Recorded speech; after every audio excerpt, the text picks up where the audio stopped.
the church is such a necessary part of this whole thing, but it's not the thing. And I think that that's what rubs people off the wrong way, or somebody misrepresents the faith in some way because they call themselves a Christian and then they're extremely judgmental. A gentleman in front of me came walking in, sat down with us, that you two guys had been acquainted before, and so I just thought you were some random guy. Pleasantly surprised as we got into conversation that we had quite a few things in common. I started finding out you're a poet. You had wrote a book, so I was captivated from moment one, and I hadn't even begun to like consume any of your content on social media or anything. But as soon as I did, I realized we were very aligned, kind of in a belief system, maybe the ways we look at the world. So very excited to sit down with you, brother. Thanks for coming down. Thank you for making the trip. Man, if you would, it's an honor. Just introduce yourself maybe to the people and let them know who you are and what you're about. Man, I'm just a dude. That's what I like to say. I don't know. My name's Kevin. I've been through a lot of shit, and I'm here. Right. I literally like sitting thinking about this, like waiting to get in the studio. I'm just like, how am I here? Bro, I hear the you. grace of God, actually, like that. Because interestingly enough, I tried to make a name for myself by striving and forcing it, and it caused me a lot of pain, like actually burnout and stress and fatigue and all the things. And I'm like, man, God's just opening doors like this one. Like we literally just met, and I'm just like, this is wild. All right, so, I do a lot of work. My book is poetry, and in the beginning, it talks about who am I as a concept, like understanding the existential concepts of who you are as a human or as an entity, as a spirit. And I like to say that I'm everything and nothing. I'm whatever I want to be. So right now I'm chilling. I'm recovering from being sick, so my nose might sound a little nasally, but you're good. we're here, and I'm just excited. Dude, I what you're saying I resonate with, because it's, how are we sitting here right now? Like statistically, I shouldn't still be here. I shouldn't still be alive. Same. Hardcore drug addiction, fucking you name it. But today, like even today's surreal to know where I was at in life at one point, and then to be walking into fucking iHeart Studios and to be able to do a podcast and to be able to sit down across from cool people and talk some shit, dude. Like I did not know this life could be this cool. Yeah. That's awesome. Dude, this is really our first conversation, our first in-depth conversation. But cool. I know we have a lot of things in common, and so I know you have a bit of a past. What did that look like for you? Man, paint me a picture. Yeah, paint the picture of the past. Well, basically started ex-fiance leaving me for another person, and I was suicidal depression, holding a pistol in my hand, thinking about taking my life. That led me down a path of a lot of like mental torment. Thank God I didn't get heavy into drugs then, because that would have been a recipe for disaster. But just a lot of struggle, a lot of trying to prove it on my own, make it on my own type of mentality, type of energy. I've overcome Lyme disease. I've overcome an overdose. I've overcome a psychotic break. I've been homeless, sleeping on the street before. I've overcome many substance addictions. Caffeine being the one that's, I think, most common that people can relate to. They don't relate to caffeine being an addiction. Yeah. But actually overcoming and getting on the other side of that. Just to name a few things: heartache, heartbreak, struggles with being an entrepreneur. I think a lot of people can relate to that are entrepreneurs, of like trying to figure it out when the math isn't mathing, and you're don't know where rent's going to come from, but you're on a sales call trying to like serve this person, but not make it about you. And there's so much within that honestly the past over decade has just sculpted my life and really led me to Christ and led me to my relationship with God that I have now. Because the biggest addiction that I'm currently in recovery for is leaning on my own understanding and my own willpower.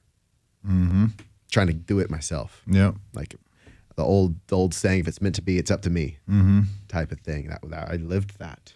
I could run through any brick wall type of thing, but it killed my soul. Yeah. It, like ate at my soul. You know what I mean? I wasn't happy. Are you a 12-step guy at all? I've been for what was it? Debtors Anonymous. Gotcha. Compulsive spending and stuff like that. Okay. It's similar. So I'm familiar with some of the 12 steps. Yeah. One of the biggest things that always resonated with me in that world is in the big book, it talks about always trying to be the director of your own play. Yeah. And always trying to rearrange everybody and all the characters and all the thing. And that was just my self-will run riot all the time, trying to force shit to happen, and it goes to shit. And I think it plays in with our identity. Like you asked me about who are you, and then we're here of like trying to be our own, author and director of our life. When we have either shame or pride, we see everything and everybody else as a way for us to self-identify. Mm-hmm. So they become pawns in this game of our life so that we can solidify an identity for ourselves. Yeah. When shame or pride are running the show. Right. I know my life through addiction, just life in general, when I was trying to be the director of my own play, was the most suppressing, like no growth, everything going to shit like that. And I hit this point where rock bottom, I land myself in prison, drug addiction, sitting there wondering, is there a God? Does God have a purpose for me? Everything like that. And I think that was, one of the biggest words that I neglected for years was the word faith. Wow. You know what I mean? Not having the faith. And once I kind of made that decision and flipped that switch and kind of opened my eyes to God and understanding God is very, very real in my life and stuff like that, I just kind of took my hands off the wheel and, God, it's your will, it's not mine. And dude, life has completely transformed. It's the least stressful because I don't have to worry about all that stuff because I know God's got it. Yeah. Had you always been a believer all your life? Were you always heavy into the Bible? Always? Grew up in the church, and then after high school, I kind of left the faith, not out of any ill to the faith, just started going down the personal development route of life, and I think I needed that. But I did that for all 10 years before coming back 2-3 years ago, actually having a relationship and not just the knowledge of Scripture. Right. Yeah. I know, and I've talked about it on other episodes before, but my big problem was I couldn't put God into a box. Like I grew up, my mom was a single mother. She had put me in Catholic school at a young age, so I was not Catholic, but I was around and that for a couple years, and then went to a Christian school for a little bit, public school, bounced around, so I'd been around it. But I think as I got older, and then the world starts seeping into your head. Yeah. And you start getting a little older, you start listening to Joe Rogan, you start questioning everything. But what I kept walking away with all the time was like, well, like man wrote the Bible. I can't trust man. So like, how can I trust this, right?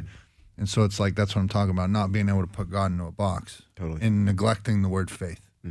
And so some things had to happen in my life to finally open my eyes. Like, oh, God is very real. Like I've been messing up not having faith. Do you... And like now it's, I went through a time, probably I think it was 1.5 years ago now or so. I've been sober for 8 years. I hit a tough mental health spell there. Didn't understand why. It was just happening. I think it was the people I had found myself around. Not that they're bad people, just don't think they're headed in the same direction. And I just wasn't being fulfilled. But I felt a call to go. I felt a call back to God. Wow. I wanted to know the word. I wanted to hear the word. I wanted to learn more. And so I found a church and I started going to church. And unfortunately, it was this time that year that I started going. And a lot of the talk in the church was about tithing and holidays and this and that. And that was all I could hear. And now taking my preconceptions of man, and now it's like I'm coming here to hear the word. I want to learn. Yeah. And it's like every lesson you're teaching me now is routing back to why we need to tithe, why we need to give you money and stuff like that. And obviously, church needs to operate. It needs to help kids. It needs, to do things and stuff like that. But it took me out of it. That makes sense. So like, I don't even know if there's a question in that, but like I get you on that. The church turns a lot of people away from the faith, unfortunately, and it also brings a lot of people to the faith. I think the church is such a necessary part of this whole thing, but it's not the thing. And I think that's what rubs people off the wrong way, or somebody misrepresents the faith in some way because they call themselves a Christian and then they're extremely judgmental and they use Scripture to like condemn people or to get them to change their behavior or something, and then that pushes people away. So there's a lot more church hurt than there is that pushes people away than there is, I think, like church help, which is really just the community of people. But it really is a spirit of religion. We're in spiritual warfare, and I think that's the biggest thing you got to understand. It even says in Scripture, our fight is not against flesh and blood, but against powers and principalities of darkness. And so when we can recognize that, like if you're running a war, if you can infiltrate the enemy's headquarters, you're in a pretty good vantage point. So if I'm Satan and I want to combat this wave that I really have no power over, I'm going to get in the heads of the people that are closest to the fire. Mm-hmm. Yeah. You know what I mean? And so I think it's when you see it as that and you recognize that, okay, people are just people, they don't represent God. Mm-hmm. That they're actually not like that to God. Christ is the representation of God. Right. Oh, interesting. Now we get to recognize the game that's being played, and our role is to be a living example, not to tell people what to do. Mm-hmm. And I think that also can become a rub, and people can use the faith for their own selfish desires, which I believe it's James or John talks about as everything serving yourself is demonic. Yeah. So, wow, it's funny you say that, because I have my stance on kind of like social media and stuff like that. Like I see people delving out into that world and getting out there a little bit more and meeting people with bigger followings and stuff like that. I get very turned off with people that have these huge followings, and it's all self-serving. Bro, you're not everywhere. You're not using it to help anybody but you. It's always about you. Mm-hmm. And you know, there's people, as I started off on this journey, that were on similar trajectories, and I watched them kind of go the me route. My thing was always build community, because I need to stay out of myself. Yeah, when I start thinking about myself, things go bad. Dark really fast. As long as I put my efforts on helping people and community and stuff like that, things have never been better. And so I think about that, and you know, it's just something that I don't fault you. Good business move. It's just not what I do. Right. But in today's day and age, and I mean, just speaking present day, like the Diddy documentary just came out. You turn on social media, that's what it is. But then you start looking at this world that we're captivated by, and all this entertainment and consumerism and politics and crookedness and all that stuff. And it's like, I don't know. I think years ago, if I would have heard that we were at spiritual warfare, I would have been like, oh, this dude, you know what I mean? But, yeah, well, totally. I get that. But now it's like, oh yeah, we definitely are. I think people are woken up, whatever you want to say, to the spiritual warfare. But if don't even look around in the world, look around in your own life, in your own mind. You know, the fight's not you against you. And I think a lot of people think that. It's like, oh, I just got to lock in and I got to like manage my thoughts and think better. And like, if I just go to ayahuasca and heal this thing, then I'll like be better. And it's like, well, entities or demons are parasitic. And if they can hide and you think that the fight is you against you, you're not going to go after them. And so it keeps you in this prison, in this mental loop of like, oh, I just have to get better. When really your behavior, some of your behavior, some of your thoughts, and some of your desires and needs aren't even your own. Right. And then it's right, this opened that. my eyes to it when I actually got deliverance and I actually had freedom from spirits, and I didn't even realize I had any. Right. I was just going, I was like, yeah, like let me see what happens. And I was like, it's quiet. What just happened? Right. Whoa. And that opened my eyes to spiritual warfare and what this whole thing really is. Going back to addiction and some of the dark times in my life, like that's not God's will for us. Right. In a lot of ways, that was my own striving, and I got myself there. Because I was ignorant to the warfare that was going on and to the legal rights that spirits have to torment somebody when you do certain things. Right. I was just ignorant. So of course, like, you know, it's like somebody who's not trained in warfare going out into the battlefield. Yeah. Like you're more likely going to get injured or die because you just don't know. Right.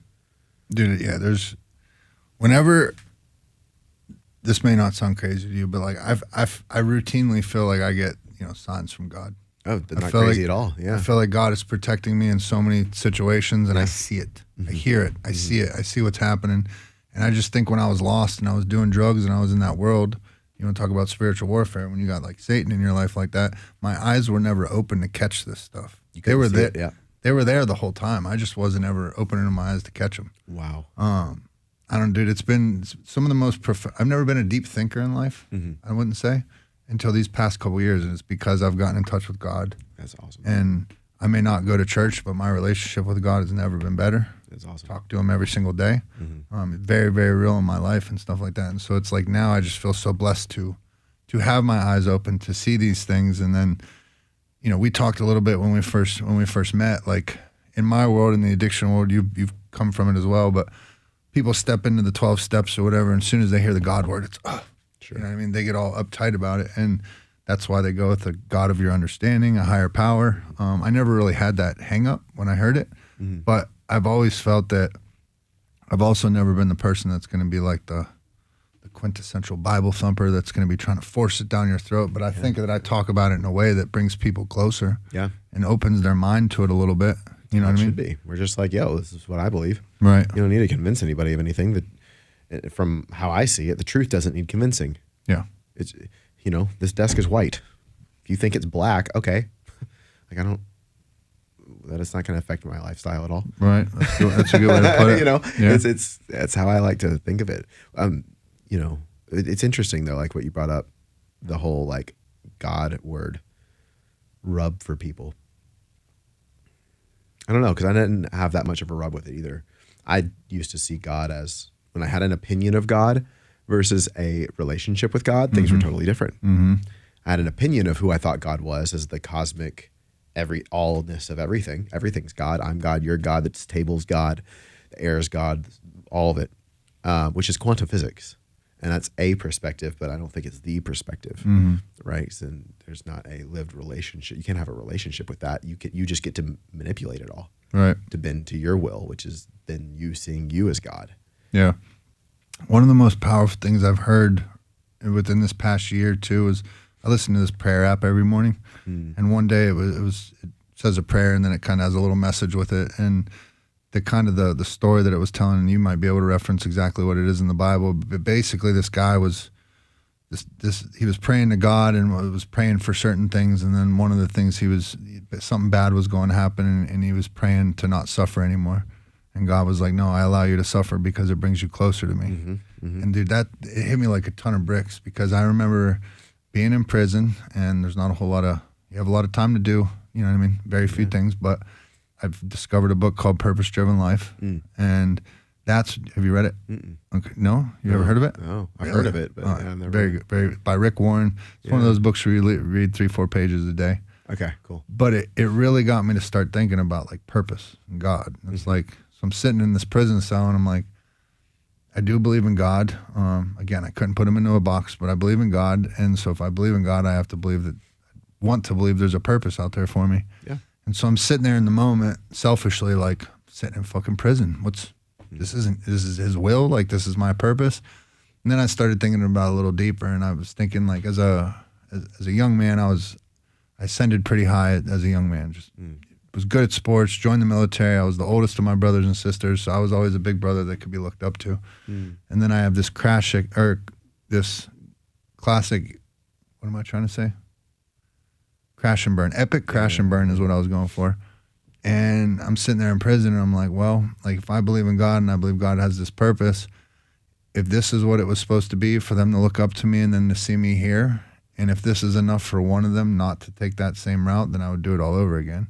Because for me to sit here and think that my life is just always supposed to be sunshine and rainbows and that's God's purpose of me is pretty naive. And so it just got me thinking more of it and more about purpose, but obviously our story doesn't end there. No. I had no idea what he had in store for me afterwards, or how good it could ever be in a fairly short amount of time in retrospect to everything. But that was like my big moment of really starting to think about, like, what is God's purpose for me? Like, now I can understand God has been architecting this all from the very beginning. Totally. And I was supposed to go through everything that I went through to be who I am today, and I wouldn't change that for anybody, because now I'm blessed to be able to use this experience every single day to help people. Right. Which is a blessing. Huge. What was the moment for you where you were saying where you were delivered, or you like had that moment? What happened?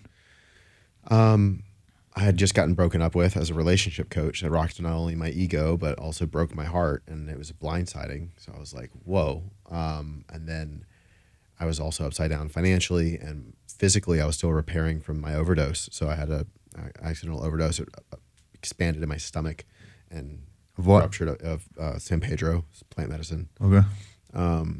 And I had enough for like 30 people by accident. So it was like ripping and tearing my stomach lining and clean my microbiome out. And I was recovering from a psychotic break, physically dealing with a lot of stomach issues, business is upside down, losing money every month, getting broken up with, and it's like a who am I type of thing.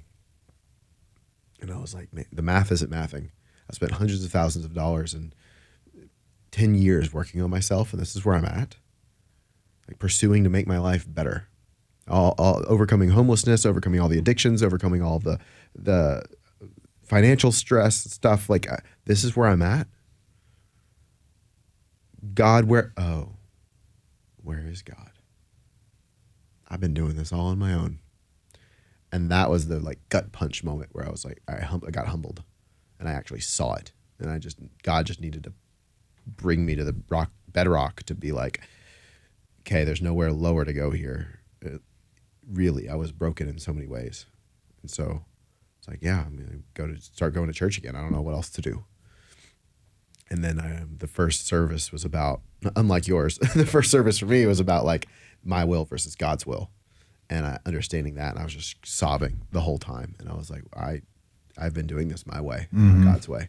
And that started trickling down to eventually getting baptized and then having deliverance, which was after another breakup. But really, I was like, okay, like God, I'm giving all of my life to you, and I'm actually going to relentlessly pursue this, and not just have a concept up here in my head. But so I started fasting and praying and seeking out inner healing sessions and counseling, and I'm like, let me go all in and give this everything I got. One of those things happened to be a deliverance, and then during that prayer, literal spirits left me, and I haven't had stomach pain since. Really? Wow. I haven't had chronic, overwhelming worry since. A lot has changed in my life, and it was all demonic stuff. It wasn't like, because I had tried to get well for 4 years. I had tried all these supplements, all the diets, the different practitioners to like try to heal this thing in my stomach that was going on. It was a little spirit. Like the spirit left, and I haven't had stomach problems since. No shit. And after that, I found out I had Lyme disease and did a crazy parasite cleanse and like cleared Lyme a little bit more naturally. But even in the midst of all that, my stomach pain wasn't the same as it was before. Lyme disease ain't no punk either. No, man. I'm so grateful that I found out early and that I got in the right hands, because I've heard some horror stories of people like years trying to clear Lyme. My energy tanked, and I still can't really like get my nervous system too hot working out, which is tough. So I used to be a physique competitor and a group fitness instructor, and like fitness was a big part of my life. And so I have to work out a little bit different now, but it's just, it is what it is. Are you, if you don't mind me asking, did you get in, when you were looking to heal from Lyme disease, did you get in the psychedelics? No, I didn't use psychedelics for healing, because I had already, like, after my near death experience, because it was an overdose on plant medicine, I was like, I'm good. Right. I don't need to microdose anything, try anything. I am good. Gotcha. So I've done 5-MeO. I've done like all these things, and I'm just like, I like, even now, put some on the table, I'd be like, meh, like I don't need it. I live high all the time. Right. The joy of the Lord and the Holy Spirit. It's the real thing. I don't need a fake thing. So anyway, what actually cleared the Lyme was the right practitioner. And then they went after parasites, believe it or not, first. Then after you clear parasites, then you clear the bacteria of the Lyme. Because if you don't, you just go after the bacteria, the parasites will eat the bacteria, and then when the parasites dies, it re-releases it back into your body. So like, you need to do it that way. It's crazy. It's crazy stuff. It is very crazy. What damn, where was I gonna go with that? What did drugs and addiction start for you like after the breakup, or was it a thing? It was previous? before the breakup, and it was kind of around after my overdose, and before and after my overdose, I should say. So I said, I started doing like plant medicine ceremonies. It was my first bit with drugs. I wasn't recreationally using. Then I had my overdose. I gave it like a year or two, didn't touch anything. Then I started, creeping in with microdosing, then nicotine, and then smoking, and then like doing ecstasy and Molly and all these other things recreationally. And then I got really into partying and kind of went off the rails in that. And just doing it recreationally, not heavy doses of anything. And then the breakup happened and everything else the second time after the deliverance. And I was like, okay, I'm just gonna not, let me put all this aside and let me get my brain right. Because whether I want to call it spiritual warfare or I just want to get sober and feel what that feels like right now. Like I'm relying on these things to make me feel a certain way. I want to feel a certain way, and I didn't try to get myself there with breath work and ice baths and all the other shit. I prayed and I felt my freaking feelings. Yeah. And I said, God, take this, make my mind new. And he did. And he is continuing to. Right. Did I wish I would have had that moment, dude. That when I was in that's when I doubled down and smoking crack, sticking needles in every fucking part of my body that I could. But again, God lets us suffer, so he brings us closer. Yeah. Like it's so true. So you were able to just basically quit everything kind of cold turkey, leave it alone, turn to faith? It was tough. I mean, in that time too, I was also battling kratom addiction, which I don't know if that's real and very common nowadays. Yeah, unfortunately. And I didn't realize it was habit forming until I was taking it every once in a while, and then I was like, wait a second, I can't function without this stuff. It got really bad. My mind got really dark. And I think the thing is, I tried so many times, whether it was to quit smoking or to quit kratom or all the even caffeine, because I was taking 1,000 milligrams a day. That's 10 cups of coffee worth. Is that a lot? Yeah. I'm screwed. Yeah, that's I know, a lot. For sure. So it's I tried multiple times quitting all those things with my own willpower. Cool, I'm going to try to not do this. And it was like I was fighting a defense against something instead of fighting offense for something. And that ended up being what actually got me out of it, was not relying on my own willpower, because I'm weak, and in my weakness, Christ is made strong. So I get to rely on God to say, I've got this urge, take it from me. And instead of trying to abstain, it's an empty cup trying to not get filled by the murky water. You want to get filled, period. So I'm like, empty cup, God, fill me. So I doubled down on scripture. I doubled down on my prayers. I doubled down in worship. I doubled down with community, and I was filled by those things. So then I didn't even, my taste buds changed spiritually, and I didn't even want this stuff anymore. Somebody can light up a cigarette right in front of me, and I'm just kind of like, meh. And I was smoking a lot before, right? Or like I said, you don't ever get that once in a while. Somebody, not that you're going to smoke one, but somebody lights it. I will. Somebody that lights one, and you're like, God damn, that smells good. I mean, it doesn't control me. I don't have an addiction to it. I'll smoke a cigarette every once in a while. I'll smoke cigars with friends every once in a while. Never say never, but I don't think I'm going to do drugs again in that way that I did before. But I just don't, there's not an urge to do it on a daily basis. It's not something that I struggle with because I'm filled. And I think that's the biggest thing is instead of focusing on abstaining and I'm just going to not do this thing, you're still focusing on the thing psychologically. Yep. So it's put your focus elsewhere and fill yourself up doing other things, so much so that you don't have time to even think about the stuff. Right? You'll look up in a few weeks and go, wait a second, what? And it was a little bit, if I'm a little psycho, I'm sure you are too, because we just got that. Of course. When you go crazy like that with drugs, it brings out a side of you. Yeah. I was just I'm going to give myself a month and just body these symptoms, the withdrawal symptoms. And just crazy level of, nope, not doing it. This is going to suck for a month. And I got over it. Yeah. I made that the challenge of can I overcome these withdrawal symptoms, because they're not going to be forever and they're going to go away. They don't feel like they're going away though. But I don't know. I've got this gear, and maybe that was because I did physique shows too, of when I, prepping and all that for meal prep, you cannot cheat. Yeah. For months. So I just clicked into that gear in my head, and I said, absolutely, I am not doing it for this next month. I didn't say for forever. I said for this next month. And then at the end of the month, I was like, I didn't even think about it. I was like, oh, a month's over. Whoa.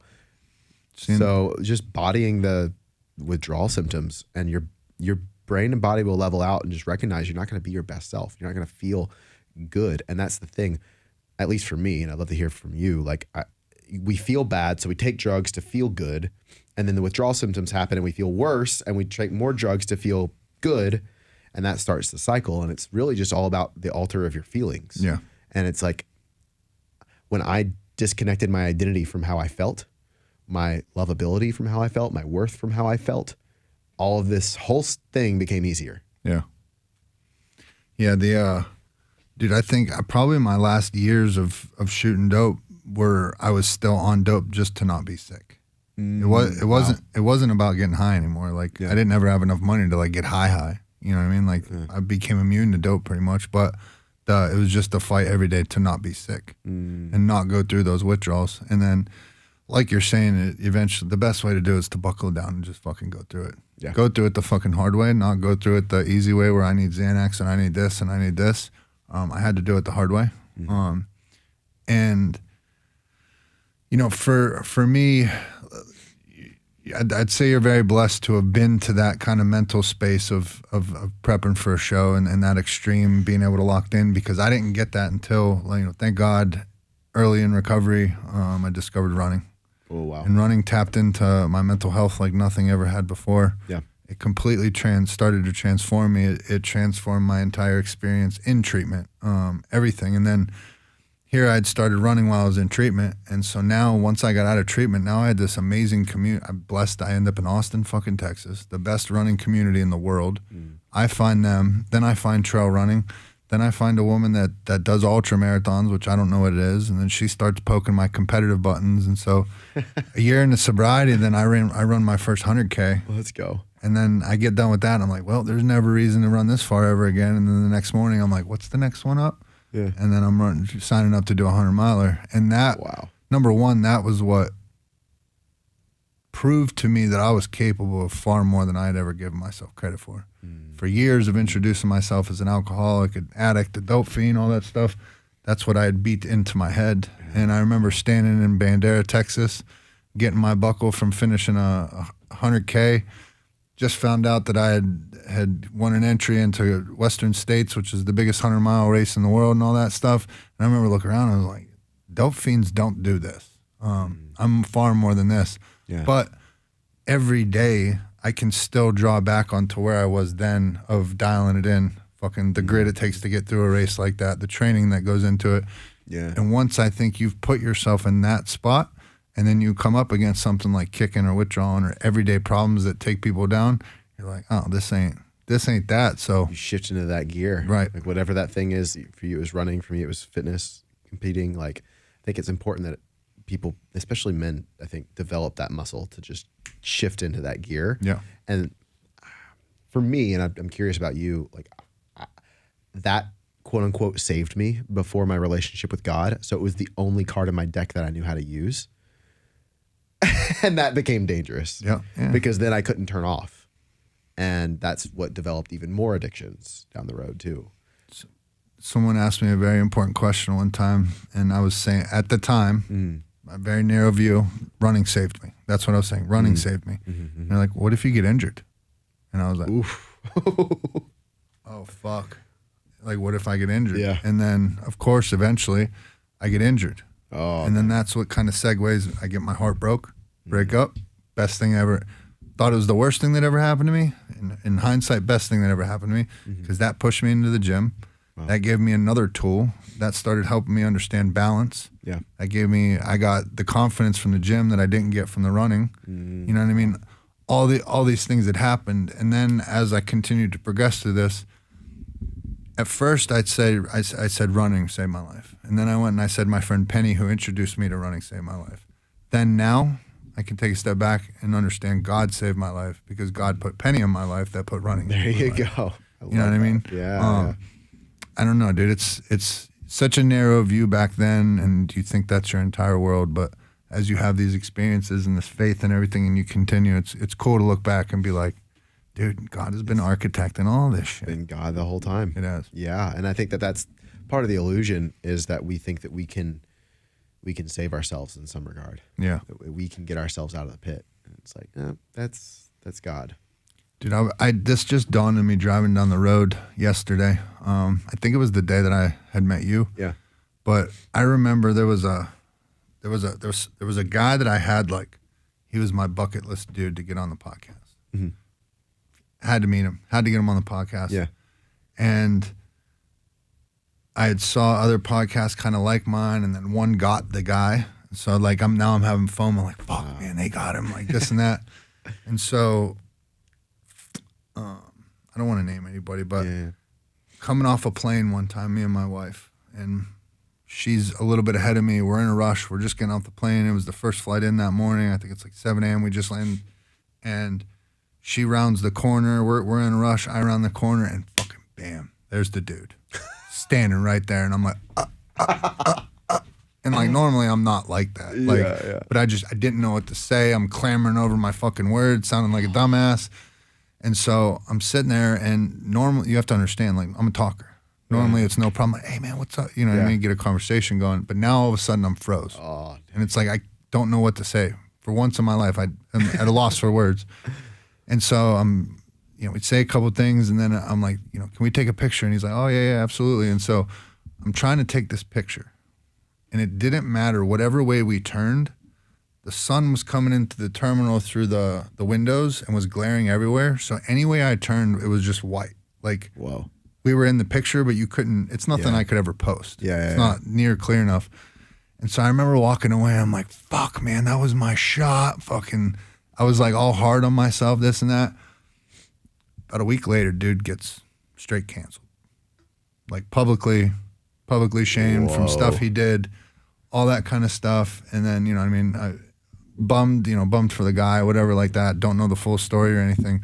But it just dawned on me yesterday as I was driving down the road. It was like, God was protecting me that whole time. That's like, what if I did get him as a guest? Like, that wouldn't have been good. Right. But dude, just to think of me trying to take this picture, and it doesn't matter what way we turn, the sun is stopping us from being able to take this picture. Bro, it's giving me goosebumps. Oof, like, I don't know, man. If that's not God protecting me, I don't know. It is. I don't know what it is. I mean, yeah, that's it right there. And it's like, how many times is what's coming up as you're saying that is like, how many times is God trying to protect us, but we try to keep bulldozing into what we want. And now when we do it, we're aware of it. Right. I know that you know what I mean? For sure. There's a difference between knowing. There's a guilt that comes over me immediately where before that wasn't there. So dude, you wrote the poetry book. Had you always been a poet, or how did you get into that? Yeah, more or less. I've loved writing. I've loved art most of my life. I was an artist growing up instead of playing sports. Like drawing, painting, molding? What are we talking about? Everything? Mm-hmm. Just an artistic dude. I was going to go to the Art Institute to design video games because I'm a gamer and I love art. But I kind of sold it away for the hustle. Like I just let everything go so I could build a business and gave away all my sense of play and fun and that artistic side of me. And so I started picking it up, and a few posts of mine went viral, and they were like artistic little blips, like memes, if almost, but poetic. And that became my Instagram style for about a year. And in that time, people were asking me about a book more so than before. So I was 8 years of being a relationship coach. People were asking me, when's your book coming out? Even I can go think back to high school, man. My high school teachers being like, when you write a book, let me know. Like, so I've always had this idea that I was going to write a book, and this is just the first one. There's going to be many others. But the block for me was I thought it was going to be hard. I thought it was going to be this big, giant, like daunting process. And I was that's what's stopping me. And I'm like, what if this could be fun? So I just sat down, and I don't know if you're familiar with The Artist's Way, the book, The Artist's Way. Talks about something called the morning pages, which is you literally just wake up and just write whatever's on your mind. No stream of consciousness, just no cohesiveness to it at all. And I started doing that for the book, really just about the intentions. I want people to feel like this. I want to feel like this, writing it. Maybe I talk about this, maybe I talk about that. I did that for about a week. And then I was like, wait a second. I've been writing, and I looked at my Instagram, and I was like, and I see all the posts that went viral, and I was like, scraped them, put them into a Google Doc, organized it, and I go, holy shit, there's the chapters. And then the table of contents was created first. And then I just expanded on it, and in the way that I write, it's fun for me to take complicated topics and condense it into how do I say as much that I can say with as little words as possible, right? And so that's the fun bit for me on why I did it in a poetry sense. But 8 months later, then popped out the book. Was done writing. I thought I don't know why, but as soon as I hear somebody's in poetry, I immediately think they're in the rap. And so I was like, bro, you're in the rap hip hop? You're like, nope. I'm like, no shit. I would have thought. I probably could be. I gave it a little bit of a try. You just never have? Yeah, I just never have. What's your music style? It's been, Spotify rap just came out. It's like worship, rap, and heavy metal. Did it tell you what your listening age is? 36, which I'm 31. So mine's 30. Okay, there you go. The previous guest we had said hers was 85. Oh my God. I was like, oh damn, that's Yikes, crazy. Yikes! Yeah. So dude, what's on the horizon for you? Like, man, right now it's I'm helping people building their businesses. So people that want to build a personal brand on social media to leave an impact. I help people that are really good at what they do, communicate it online so that they actually reach the right people. Because there's a lot of people that are just good marketers that honestly aren't good at what they do, that are taking up a lot of the market share, that are, and in my opinion, leading people astray. And so there's a lot of people that are good-hearted and they care and they don't want to be something they're not to get something that they want, which would be impact and the money that comes with that and everything. And so I help people get paid to be themselves, simply put. And whether they're an author and they love writing, or they're really good with their voice, we like double down on your strengths from a public facing side and also a business operating side, so that you're just you and it happens. So It's taken me over 10 years to learn how to do that, because that's what I was doing. I did it wrong so many times, building my own companies, multiple different ways. So that's what's on the horizon for me. Dude, and that's in my personal opinion, that's the best way to learn. Yeah. Because dude, I've always said, like, I'll never be the dude that's doing social media. I'll never be that guy. And when I started it, I'd say it a million times, like, couldn't even turn on a MacBook. Yeah. And then to think where I am now as far as editing, like social media, like knowledge, marketing. I'm not saying I'm like you, but thank God we have ChatGPT and all these things that can help you figure a little bit of it out. But dude, I do that, and it's number one, I feel very lucky to be in the time that we are, because we have the ability to do this. And we have the ability to set up our own things through social media, to go into business for ourselves, to build something for ourselves instead of always building it for other people. Totally. And that's so important.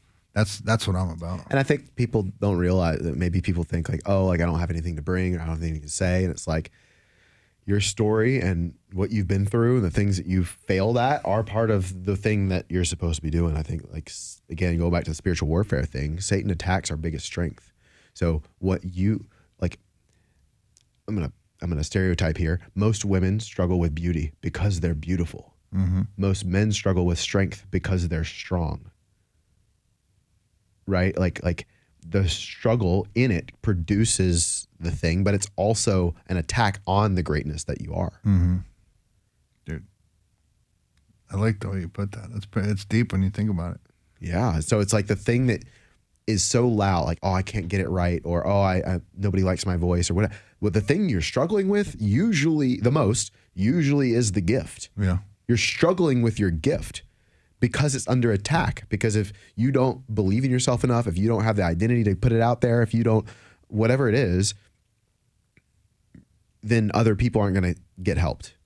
So in spiritual warfare, it's like, if I can stop you from using your gift and being on assignment, then that automatically ripples out into preventing territory from being taken, or preventing other people from waking up and being in the light. Right? So, Satan attacks our identity. And if we don't wake up and recognize our identity and how God sees us, and it has nothing to do with what we've done. It has nothing to do with what we've done or not done. It has nothing to do with what we have or don't have. It is how God sees us. That is the thing that unlocks everything else. And like in Scripture, after Jesus gets baptized and God says, "This is my son," he goes into 40 days of fasting in the wilderness. And Satan tempts him at the end of that, and every single one of those temptations is about his identity. If you really are the Son of God, then why don't you do this? And that's a strength. Exactly. He's attacking the strength, even back to Adam and Eve. Eve, God said you can have everything. And Satan goes, well, not everything. What about you're lacking knowledge of good and evil? Well, humans weren't meant to have that. It's a whole nother conversation. And it was out of love, but a lack came in. Wait a second. What if, and pride entered the picture. I want to be like God. Again, that's an identity piece. I want to be something that I'm not, or am I who God is? Is it what God really said true about me? All of it's identity. The wrestle is with identity. The attack is on identity. Identity unlocks your ability to use your gifts. But when you think it's you versus you, and you got to lock in, or it's I just have to do it. You're not addressing the roots and the core of it all, which is your identity. Is this making sense? Yeah. So very much so. like how I believe myself to be, my thoughts, my behaviors, my actions, my turn on, my turn off, my value system, all of that flows from identity. So even if you're like, oh yeah, I'm really gifted, cool, I'm strong, like I'm enough, and I'm going to go out there and do it. If deep down I still think I'm a piece of shit, you're going to sabotage. So then, I went trying to fabricate my own identity in the self-help space and with plant medicine and all these other things. And it was exhausting because, well, what happens when you're not feeling good? What happens when you have a bad day? What happens when a thought comes in? What happens when you get hate online? What happens when you get canceled? What happens when things happen? Where is your identity pulled from? If it's self-fabricated, it relies on your own stability, which is gonna get fucked, because it's life is life and we're human. So that's why it's important to pull your identity from God, because that's what God's constant. Yeah. How he sees you is constant. So now my foundation, my relationship is based on, my identity is based on the relationship that I have with the rock, and a firm foundation, because it's not changing. No matter what changes in me or what changes in my life, that relationship does not change. That how he sees me does not change. And I think that's such a beautiful part about the gospel, not necessarily just church, is like God's over there as unconditional love. Just, I love you. And we fuck up, or we, don't get it right, or something happens, and we have this projection onto God thinking that God's going to punish us. And he's just like, I love you.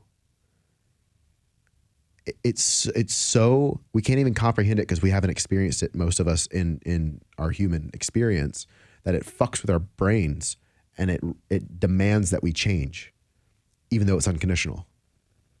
But that's the love of the Father. That's the love of God. And when we get filled with that, and I know that I'm enough because he sees me as enough, then why would I ever need drugs? Why would I never need stimulants? Why would I ever need anything to make me safe when the God that made everything is my Father? So even if I have access. It's kind of like if I don't have money in my bank account, my credit card's worthless, or my debit card's worthless. But if I have a card that's connected that has $1 billion in it, I have access to that money, but it's not my money. In the same way, spiritually, when we recognize our identity, we now have access to rooms, to people, to places, to things that maybe we don't have it in our possession, but we have access to it because God is our Father. Yeah. It's a totally different way of playing the game of life. And now you don't have to worry about being on defense with your vices. Right? Like it's like play and create and enjoy. And what do I want to create? Because now I'm not measuring my life based on what I look like, or my health, or what the relationship status is, or what money's in my bank account. Because none of that matters. Dude, what if, that was deep. What would you say, like, to a younger me, somebody listening to this right now, who's struggling, what he believes in, is God real? Should he go to church? You're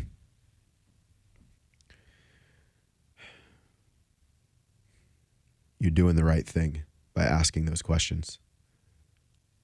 Keep wrestling with it. The wrestling with it is how you know.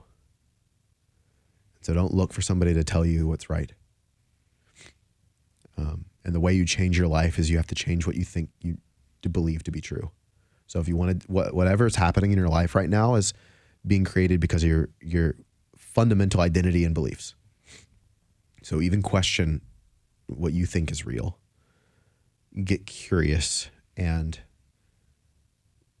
get surrounded by people that actually care, because there are people that do. I think people that are in the pit oftentimes have a hard time seeing that to be true.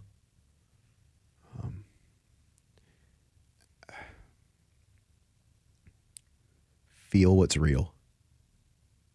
Can you just allow yourself to feel your feelings? If you're rageful, get rageful.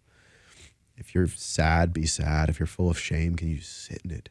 Like, be still enough to be with yourself and not reach for a vice or go and do something to distract yourself. Because all you might be running from is an uncomfortable emotion. Can you feel your emotion, get around the right people, and start questioning things? And it's not going to be like a drug. Drugs get you out of something quick. It's going to be a process. Mm-hmm. And it's taking a dull knife and sharpening it. Ching, ching, ching, over and over and over again. And it takes time. But the finer things in life are built over time. Delayed gratification, balance. Oh, yeah. So whatever you got to do to learn that. And last thing I'll say is, when in doubt, zoom out, man. Like, give yourself some time. If you're feeling shitty one day, okay. Is that okay? Can you let it be okay? It's okay not to be okay. Zooming out, would that have been the same advice you give yourself when you were back at your rock bottom moment? Mm-hmm. Relationship gone? Oh, yeah. I was so in it, like so close to it on the day-to-day, trying to figure it out and like what's real and like this thing that happened and the pain of it all. And I'm like, dude, we're all animals on a rock that's hurling through space. Nobody knows what the fuck's going on. We're all trying to figure it out. Can we go get in a waterfall or something? Like, go get connected to nature. Disconnect from society for a second. Like, it'll be good. That's what I myself forget it, and I think a lot of people forget it, is like we're all trying to figure it out. Nobody knows.